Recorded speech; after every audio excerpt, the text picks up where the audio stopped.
నమస్తే, నా పేరు డాక్టర్ నళిని నాగళ్ళ. నేను పల్మనాలజిస్ట్ అండ్ స్లీప్ స్పెషలిస్ట్. మూడో అపోహ ఏంటంటే, నాకు ఇప్పుడు ఏమి సిమ్టమ్స్ లేవు కదా, అంతా బాగున్నప్పుడు ఇన్హేలర్ వాడాల్సిన అవసరం లేదు, అవసరమైతేనే వాడదాము అని.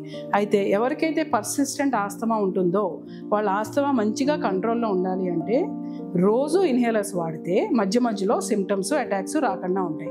బీపీ, షుగరు, థైరాయిడ్ ఉన్న వాళ్ళు రోజు మందులు వాడతారు కదా, సో దట్ ఒకరోజు సడన్గా ఎక్కువ అవ్వకుండా ఇది కూడా అలాగే. నాలుగో అపోహ ఏంటంటే, ఇన్హేలర్స్ వాడడం వల్ల మా పిల్లల గ్రోత్ ఎఫెక్ట్ అవుతుంది, వాళ్ళ పొడుగు పెరగరు అనే అపోహ ఉంటుంది. అయితే కరెక్ట్ ట్రీట్మెంట్ ప్లాన్లో ఎప్పుడు కూడా ఇన్హేలర్స్ చాలా తక్కువ డోసులో వాడతాము. స్టడీస్లో తేలింది ఏంటంటే, ఈ డోసు వల్ల పిల్లల గ్రోత్ ఏమాత్రం ఎఫెక్ట్ కాదు. అసలు ఆస్తమా అనేది కంట్రోల్ లేనప్పుడే గ్రోత్ అనేది ఎక్కువ ఎఫెక్ట్ అవుతుంది. సో ఇన్హేలర్స్ గురించి అపోహలు పెట్టుకుంటే ప్రాణానికే ప్రమాదము. ఈ నిజాలు ఇన్హేలర్ గురించి తెలుసుకొని ఇన్హేలర్స్ని కరెక్ట్ పద్ధతిలో వాడండి.